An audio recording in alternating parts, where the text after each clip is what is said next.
अस्सलाम वालेकुम।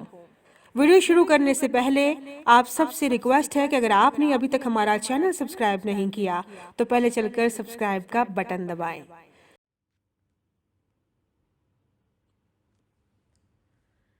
शफक कानों में हेडफोन लगाए गाने सुनने में मगन थी। आजकल वो बहुत खुश थी कि उसे कुछ करना भी नहीं पड़ा और काम भी आसान हो गया। अब रावी चैन ही चैन लिख रहा था तो मज़े से गाने सुने जा रहे थे। शफक अपने माँ बाप की इकलौती औलाद थी। बाप का बिजनेस उरूज पे था और माँ का अपना एक फैशन हाउस था। दोनों मियाँ बीवी अपने अपने बिजनेस को बढ़ाने के लिए मेहनत कर रहे थे और बेटी की तरफ से दोनों ही लापरवाह थे। काजिम को लगता कि बेटी को दुनिया जहाँ की आसाइशें दे रखी हैं, उसे और क्या चाहिए। और नाज़नीन तो बच्चे के हक में ही नहीं थी। उसे अपनी बेटी होने का या ना होने से कोई सरोकार नहीं था। काजिम का ताल्लुक एक मिडिल क्लास घराने से था। वो जल्द अज जल्द तरक्की करके एक क्लास में सेटल होना चाहता था, इसलिए वो बहुत मेहनत कर रहा था कि अपने ख्वाब की ताबीर पा सके। उसने एमबीए करने के बाद किसी के साथ पार्टनरशिप पे काम करना शुरू किया था। कुछ मसाइल की वजह से पार्टनर काम से अलहदा हो गया तो काजिम ने उसका हिस्सा देकर सारा काम खुद संभाल लिया।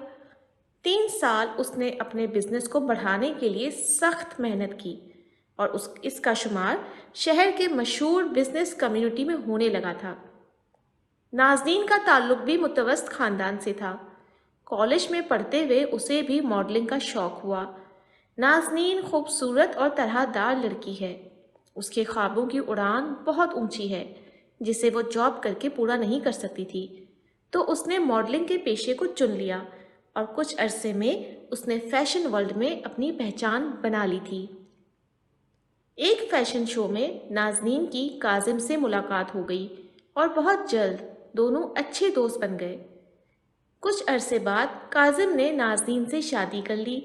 नाज़नीन बच्चे के झंझट में नहीं पड़ना चाहती थी, लेकिन काजिम को बच्चे अच्छे लगते थे। अल्लाह ने बेटी से नवाजा। काजिम शुरू में तो बच्ची के बहुत लाड उठाता रहा, वक्त भी देता रहा, फिर कारोबारी मसरूफियात में बच्ची की तरफ से लापरवाह होता गया। शफक 18 साल की हो चुकी थी। माँ बाप की अदम तवज्जो के बाइस शफक एक बिगड़ी हुई लड़की है। कॉलेज में उसने रंग बिरंगी दोस्तें बना ली थीं। इन्हीं लड़कियों ने उसे बॉयफ्रेंड बनाने की तरफ रागिब किया था। शुरू में तो शफक ने इनकी बातों को संजीदा नहीं लिया था, लेकिन अकेलेपन से उकताकर उसने फेसबुक आईडी बना ली थी। शफक को बुखार था, उसने कॉलेज से छुट्टी कर ली। उसका ख्याल था माँ बाप में से तो कोई उसे पूछने नहीं आएगा, लेकिन मुलाजमा ने बताया नाज़नीन मैडम तो इस्लामाबाद चली गई हैं किसी फैशन शो में शिरकत के लिए, और काजिम साहब तो 2 दिन के लिए दुबई गए हुए हैं। ये सब सुनकर शफक का दिल चाहा वो धाड़े मार मार कर रोए। कैसे माँ बाप हैं, अपनी बेटी को बिना बताए बिना मिले ही चले गए, एक फ़ोन कॉल तक नहीं की। ठीक है तुम जाओ, मैं आराम करूंगी, उसने मुलाजमा से कहा और फ़ोन उठा लिया। शायद माँ बाप में से किसी का मैसेज या कॉल हो। माँ बाप में से तो किसी का मैसेज नहीं था, लेकिन किसी और के फ़ोन पर मैसेजेस भी थे और 15 कॉल्स का साइन भी था। उसने हैरान होकर मैसेज बॉक्स खोला और मैसेजेस पढ़ने शुरू कर दिए। वो जो कोई भी था बहुत मोहब्बत से तबीयत की ख़राबी की वजह पूछ रहा था। उसने वक्त गुजारी के लिए मैसेज का रिप्लाई किया, आप कौन और मेरी तबीयत की ख़राबी का किसने बताया। शफक ने 3-4 मैसेज कर डाले, किसी ने कभी इतनी लगावट से पूछा ही नहीं था। शफक तवज्जो की कमी को तरसी हुई थी। 2 मिनट बाद रिप्लाई आ गया, आपने अपनी फेसबुक वॉल पर तबीयत की खराबी का स्टेटस लगाया हुआ था, तो पूछा, साथ स्माइल करता इमोजी भी था। शफक ने ओह लिखकर भेजा और यूं चिट चैट 4 घंटे तक चली गई। शफक ने अपने बारे में सच ही बताया था, लेकिन फ़ोन की दूसरी तरफ भी उस जैसा ही तरसा हुआ इंसान था। जल्द ही दोनों दोस्त बन गए और शफक ने ज़्यादा वक्त फ़ोन के साथ गुजारना शुरू कर दिया। पढ़ाई तो पहले ही मारे बांधे करती थी, अब तो फ़ोन पर होने वाली दोस्ती उसे किसी दूसरे जहान में ले गई थी। अब वो बहुत खुश रहने लगी थी। कोई तो है जो मुझसे मोहब्बत करता है, मुझे अपना वक्त देता है। मेरे माँ बाप को तो मेरी परवाह ही नहीं, मुलाजमों के रहमो करम पर छोड़ दिया था, अब मैं क्यों इनकी परवाह करूं। لیکن وہ نہیں جانتی تھی کہ یہ خوشی عارضی ہے۔ 2-3 دن سے اس کی بشر سے بات نہیں ہو پائی تھی اور شفق مرنے والی ہو گئی تھی۔ بشر کی آئی ڈی بھی بند تھی، اس کا نمبر بھی بند جا رہا تھا۔ اسے سمجھ نہیں آ رہی تھی کہ وہ کس سے بشر کے بارے میں پوچھے۔ بشر سے بات کیے ہفتہ ہو گیا تھا، اس کا کسی کام میں دل نہیں لگ رہا تھا، تو اس نے اکتا کر فیس بک آن کر لی۔ ایک گروپ میں اس نے پوسٹ دیکھی تو جلدی سے ان باکس جا کر پوچھا، تم بشر ہو نا؟ ہاں میں بشر ہوں، مجھ سے میسیجز مت کرو، یہ میری نیو آئی ڈی ہے، میں تم سے بات نہیں کرنا چاہتا ورنہ آئی ول بلاک یو۔ میسج پڑھ کر وہ حیران رہ گئی تھی۔ اس نے جلدی سے رپلائی کیا، تم میرے ساتھ ایسا کیوں کر رہے ہو؟ اس نے روتے ہوئے رپلائی کیا، مجھے کوئی اور مل گیا ہے اس لیے۔ بشر کا منہ چڑھاتا ہوا ایموجی تھا، نیکسٹ ٹائم تمہارا میسج نہیں آئے ورنہ تم مجھے جانتی نہیں ہو۔ شفق کا دل بہت برا ہو چکا تھا۔ پھر اس نے لوگوں کو بیوقوف بنانا شروع کر دیا۔ در پردہ وہ سب سے بشر کی بے وفائی کا بدلہ لے رہی تھی۔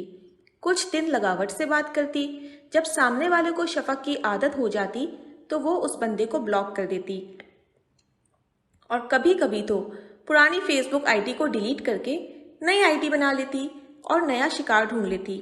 پھر اسے ایک گوہر نام کا لڑکا ملا، دونوں جلد ہی دوست بن چکے تھے۔ شفق ہر وقت اسے میسیجز کرتی اور کبھی کال بھی کر لیتی۔ جب گوہر کو شفق کی عادت پڑ گئی، شفق نے بنا بتائے اسے بلاک کر دیا، اور اگلے دن گوہر ان کے دروازے پر تھا۔ تم نے کیا سوچا تھا شفق میڈم؟ میرے ساتھ بھی وہی کرو گی جو دوسرے لوگوں کے ساتھ کر چکی ہو؟ تو یہ تمہاری بھول ہے۔ مجھ سے پیچھا چھڑانا چاہتی ہو تو تمہیں مرنا ہوگا۔ گوہر نے غصے سے کہا، ٹھیک ہے تو مارو گولی۔ شفق نے چڑھ کر کہا، مجھ سے بات کرو ورنہ مجھ سے برا کوئی نہیں ہوگا۔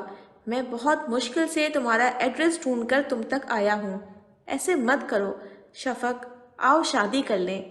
گوہر نے لجاجت سے کہا، مجھے تم جیسے سے شادی نہیں کرنی اور دوبارہ میرے گھر تک مت آنا ورنہ اچھا نہیں ہوگا۔ شفق نے بگڑ کر کہا، ابھی تو میں جا رہا ہوں، پھر آؤں گا اور تمہیں لے کر جاؤں گا۔ شفق نے ہوں کہا اور اندر آ گئی۔ پھر اس نے گارڈ سے کہا کہ اس بندے کو اتنا مارو کہ چلنے پھرنے کے قابل نہ رہے، اور کام اس کی منشا کے مطابق ہوا تھا۔ اب وہ بہت خوش تھی کہ جان چھوٹی، اب وہ پلٹ کر نہیں آئے گا۔ اسی خوشی میں وہ گانے سن کر اپنی خوشی کو سیلیبریٹ کر رہی تھی، لیکن یہ اس کی خوش فہمی تھی۔ 3 ماہ کے بعد گوہر اس کے دروازے پر تھا۔ وہ جی بھر کر بدمزہ ہوئی اور گیٹ تک آئی۔ تمہیں منع کیا تھا کہ دوبارہ یہاں مت آنا، اب کیوں آئے ہو؟